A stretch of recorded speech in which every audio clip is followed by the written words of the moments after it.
نظر کا دھوکہ۔ لڑکی تو گھر کی تھی، زیادہ مشکل تو لومڑی کے حصول میں پیش آ رہی تھی۔ خیر دین کوشش میں تھا کرائے پر مل جائے، مگر اب تک کامیابی نہ ہوئی تھی۔ مایوس ہو کر اس نے اعلان کر دیا، اگر لومڑی نہ مل سکی تو اس مرتبہ میلے میں نہیں جائیں گے۔ کیوں ابا؟ فیقے نے پوچھا۔ پتر، بکری میں لوگ اب دلچسپی نہیں لیتے، پھر کم وقت میں آنے لگتی ہے، کوئی سانپ سپنی، کوئی ناگ ناگن۔ ابا، فیقہ میلے میں جانے کے لیے بے چین ہو رہا تھا، وہ کھیل اب پرانا ہو چکا ہے۔ خیر دین نے جواب دیا۔ لومڑی کے نہ ملنے کی خبر سن کر وہ خوش ہو رہی تھی، دل ہی دل میں دعائیں مانگتی، اللہ کرے ابا کو کبھی لومڑی نہ ملے، مگر اس کی دعا قبول نہ ہوئی۔ اور جب میلہ شروع ہونے میں 3-4 روز رہ گئے تو ابا منہ مانگے دام دے کر لومڑی خرید لایا اور لاؤڈ اسپیکر پر اعلان کرنے کے سے انداز میں بولا، چلو چلو تیار ہو جاؤ، جلدی کرو۔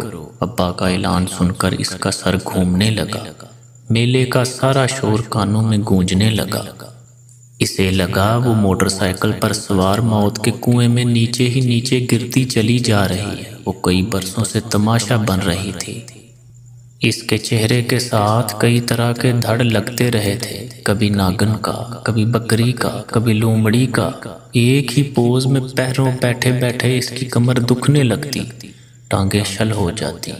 بعض اوقات اسے لگتا جیسے اس کا دھڑ بکری یا لومڑی میں تو نہیں، البتہ پتھر میں ضرور تبدیل ہو گیا ہے۔ اسے اپنے چہرے سے، جس پر اسے بہت ناز تھا، نفرت سی ہوتی جا رہی تھی۔ اس کی وجہ سے اس کا باقی دھڑ بے معنی ہو گیا تھا۔ اس کا جی چاہتا وہ چہرے سمیت اپنی گردن اتار کر رکھ جائے اور خود کہیں دور بھاگ جائے۔ تماشائیوں میں ہر عمر اور وضع کے لوگ شامل ہوتے، مگر صرف بچے حیرت، تجسس اور دلچسپی کا اظہار کرتے۔ بڑی عمر کے مرد اسے بھوکی اور للچائی نظروں سے دیکھتے۔ لڑکے فکرے کستے، کوئی آنکھ مارتا، کوئی سیٹی بجاتا اور کوئی فوش اشارے کرتا۔ سارا وقت نظروں اور فکروں کے کنکر اسے اندر سے لہو لہان کرتے رہتے۔ پھر بھی وہ جیسا اسے سکھایا گیا تھا مسکراتی رہتی اور حشاش بشاش نظر آنے کی کوشش کرتی۔ اسے بت بنے بیکار بیٹھا رہنا بالکل اچھا نہ لگتا تھا۔ اسے تھیٹروں اور سرکسوں کی لڑکیوں پر رشک آتا، جو حرکت میں رہتی تھیں، کچھ نہ کچھ کرتی رہتی تھیں، گاتی، ناچتی یا کرتب دکھاتی۔ میلے میں ہر جگہ ہر شخص حرکت میں رہتا، صرف وہی ایک پتھر بنی بیٹھی رہتی۔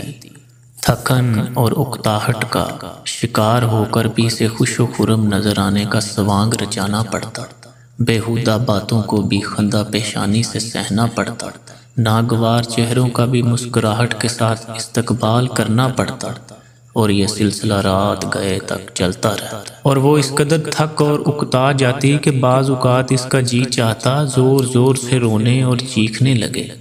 ذہنی اذیت سے بچنے کے لیے وہ کبھی کبھی ارد گرد سے تعلق توڑ لیتی اور کہیں دور پہنچ جاتی۔ جاگتے میں میٹھے میٹھے سپنے دیکھتی، چہروں کے ہجوم سے کٹ کر اسے اپنی پسند کا چہرہ تخلیق کرتی۔ ایسے عالم میں اسے پتہ ہی نہ چلتا کتنا وقت گزر گیا، کتنے اور کیسے کیسے لوگ آئے اور کیا کچھ کہہ کر چلے گئے۔ اگر وقت گزارنے کا یہ گر اس کے ہاتھ نہ آتا تو وہ اب تک یقیناً گھبرا کر کہیں بھاگ گئی ہوتی یا پاگل ہو چکی ہوتی۔ شیداں اب نہیں جائے گی، اس کی ماں نے اپنا فیصلہ سنایا۔ کیوں نہیں جائے گی؟ خیر دین نے بگڑ کر پوچھا۔ اب وہ بڑی ہو گئی ہے، 1 سال میں۔ ہاں، پچھلے سال وہ چھوٹی ہی تھی۔ لڑکیاں تو کھمبیاں ہوتی ہیں، انہیں بڑھتے کچھ دیر نہیں لگتی۔ اچھا، زیادہ باتیں نہ بنا اور اس کی تیاری کر، اب اس کا جانا ٹھیک نہیں، کچھ تو خیال کرو۔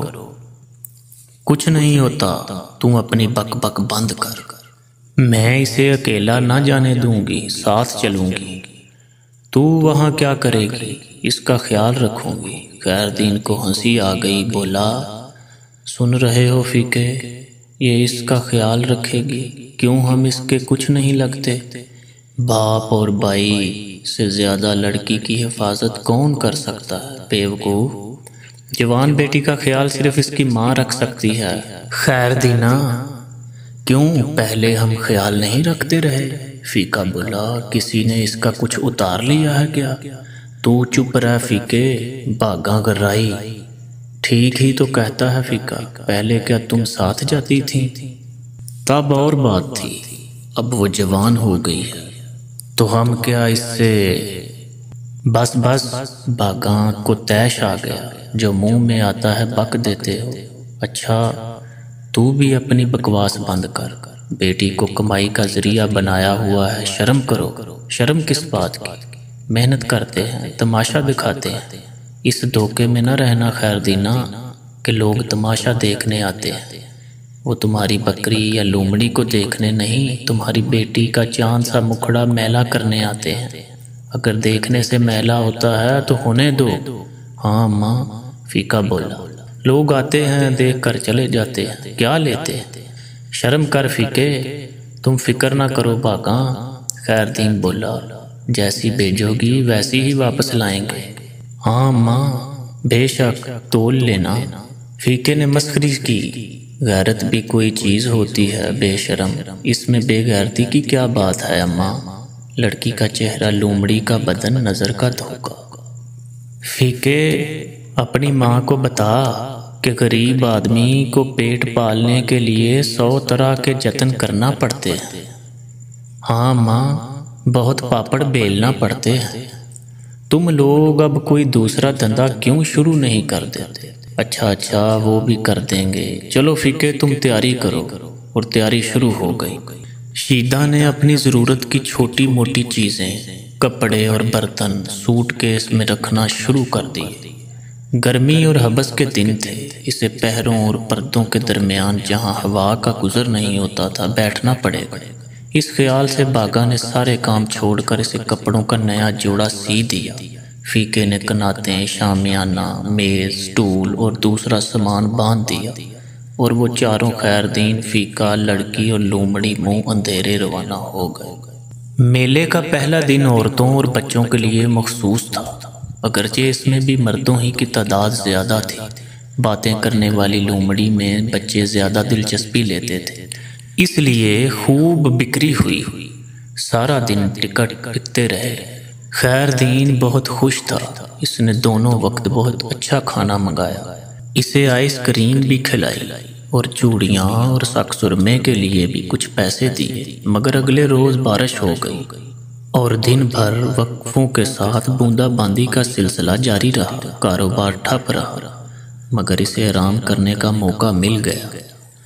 میلے کا آج تیسرا روز تھا، اگرچہ گرمی بہت تھی اور ہوا بالکل بند تھی، مگر صبح ہی سے چوک در چوک لوگ میلے میں امڑنا شروع ہو گئے تھے۔ دوپہر تک میلہ بھر گیا اور رونق عروج پر پہنچ گئی۔ کھوے سے کھوا چھلنے لگا، دکانوں اور کھانے پینے کی اشیاء کے اسٹالوں پر بھیڑ ہو گئی۔ مداریوں، سپیروں، جادو کے کمالات دکھانے، ریچھ سے کشتی لڑنے، جنسی طاقت کی دوائیاں بیچنے اور انگلی سے چھو کر درد کے بغیر دانت نکالنے والوں کے گرد تماشائیوں نے پرے بنا لیے تھے۔ تھیٹر آباد ہو گئے تھے، گانوں اور مکالموں کا شور باہر بھی سنائی دے رہا تھا۔ ایک طرف ہیر سیال بھتا لے کر بیلے کی طرف روانہ ہو رہی تھی، مگر راستے میں کسی نے ویل دے کر ٹوئسٹ ڈانس کی فرمائش کر دی۔ دوسری طرف میاں مجنوں بن میں لیلا لیلا پکارتا ہوا اچانک جگنی گانے لگا۔ سرکش میں تماشائیوں کے لیے کرتبوں کے علاوہ بھی دلچسپی کی چیزیں تھیں۔ مرمری ٹانگیں، کسے ہوئے بدن اور گلابی چہرے، ٹکٹ نہ خرید سکنے یا خریدنے کا فیصلہ نہ کر سکنے والوں کے لیے تھیٹروں، سرکسوں کے باہر دلچسپی کا سامان موجود تھا۔ بلند مچانوں پر مسخرے اور عورتوں کے لباس میں ہیجڑے فلمی گیتوں کی دھنوں پر ناچتے اور کولے مٹکاتے۔ موت کے کنویں میں موٹر سائیکل چلتی تو اس کی آواز دور دور تک سننے والوں میں جوش و اشتیاق پیدا کرتی۔ مردوں سے بڑے میلے میں ونجارنوں اور بکارنوں کے علاوہ عورتیں صرف سرکسوں اور تھیٹروں کے اندر تھیں، اس لیے سب لوگوں کا رخ ادھر کو تھا۔ گھروں اور کھیتوں میں کام کرنے والی عام اور میلی کچیلی عورتوں کے مقابلے میں وہ انہیں کسی اور ہی دنیا کی مخلوق نظر آتی تھیں۔ خیر دین کا خیال تھا کہ آج خوب ٹکٹ بکیں گے، مگر اب وہ پریشان ہو رہا تھا۔ صرف اکا دکا لوگ ہی ادھر کا رخ کر رہے۔ لومڑی عورت کے انکلیوژر کی تھوڑی سی جگہ چھوڑ کر ہجوم کے بادل سارے میلے پر برس پڑے تھے، لاؤڈ اسپیکر پر بول بول کر اور لوگوں کو پکار پکار کر اس کا گلا بیٹھ چلا تھا۔ لوگ ادھر کیوں نہیں آتے؟ اس نے فیکے سے سوال کیا۔ لگتا ہے لوگوں کو لومڑی سے کوئی دلچسپی نہیں رہی ابا، فیکے نے سگریٹ سلگاتے ہوئے کہا۔ کیوں فیکے؟ اب ہر آدمی اندر سے خود لومڑی بن گیا ہے ابا۔ وہ کیسے فیکے؟ وہ بکری اور لومڑی کی کہانی تمہیں یاد ہے ابا؟ لوگ چالاک اور خود غرض ہو گئے ہیں، دوسروں کو گڈھے میں گرا کر اور ان کے کندھوں پر سوار ہو کر خود باہر آ جاتے ہیں۔ مگر پرسوں کی خوب رونق تھی فیکے، پرسوں عورتوں اور بچوں کا دن تھا ابا۔ پھر کیا کریں؟ اب کوئی اور دھندا سوچ ابا۔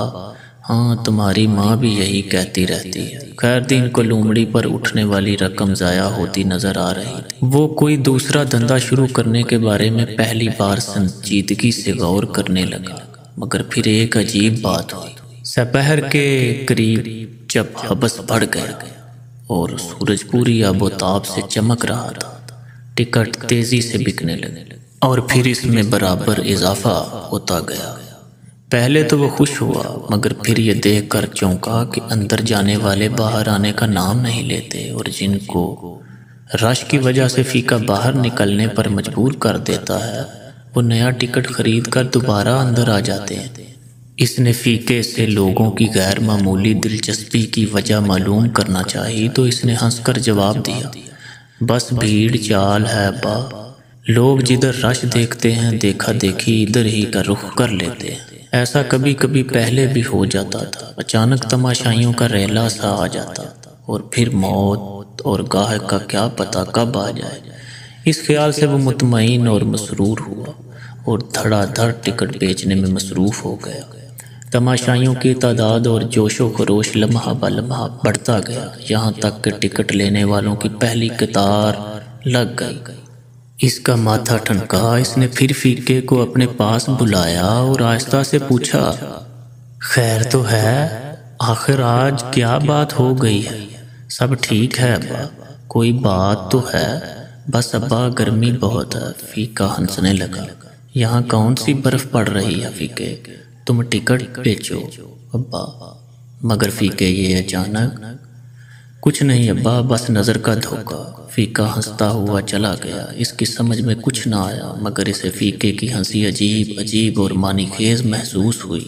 اس نے تھوڑی دیر کے لیے ٹکٹ بیچنا بند کیا اور خود مچان سے اتر کر تماشائیوں کے پاس آیا، اور یہ دیکھ کر ٹھٹک گیا کہ پردہ سرک جانے کی وجہ سے لومڑی کے ساتھ ساتھ لڑکی کا اوپر کا دھڑ بھی صاف نظر آ رہا ہے۔ پہلے تو اسے شبہ ہوا کہ وہ تماشائیوں ہی سے نہیں، کرتے سے بھی بے نیاز ہو کر بیٹھی ہے، مگر پھر اسے فوراً ہی اندازہ ہو گیا کہ باریک کرتا بھیگ کر اس کے جسم سے چپک گیا اور جلد کی رنگت اختیار کر گیا۔ اس نے شاید گرمی کی وجہ سے اور اس خیال سے کہ اس کا چہرہ ہی دکھائی دیتا ہے، کرتے کے نیچے کچھ بھی پہننا ضروری نہ سمجھا تھا۔ اسے فیکے پر غصہ آیا۔ وہ جلدی سے واپس اپنی جگہ پر آیا کہ فیکے کو ڈانٹ کر پردہ ٹھیک کرنے کو کہے اور خود شو بند کرنے کا اعلان کرے، مگر پھر اس کی نظر تماشائیوں کی لمبی قطار پر پڑی اور وہ جلدی ٹکٹیں بیچنے میں لگ گیا۔ منشیات کے افسانے، نظر کا دھوکا۔ پڑھ کر ذرا چھاتی پر ہاتھ رکھ کر کہیے، کیا دل سے آہ نہیں نکلتی؟ اور کیا اسے انسانوں کا معاشرہ کہا جا سکتا ہے جو کام کرنے والے یعنی کامی کو کمی اور کمین سمجھے، جو مادی حیثیت اور طاقت کو تو دیکھے مگر انسان اور انسانیت کو نہ دیکھے؟ یہی وہ دوسری سطح پر موجود معنیاتی نظام ہے جو لگ بھگ منشیات کی ہر کہانی اپنے ذہین کاری کے لیے متن میں نہاں رکھے ہوئے ہوتی ہے۔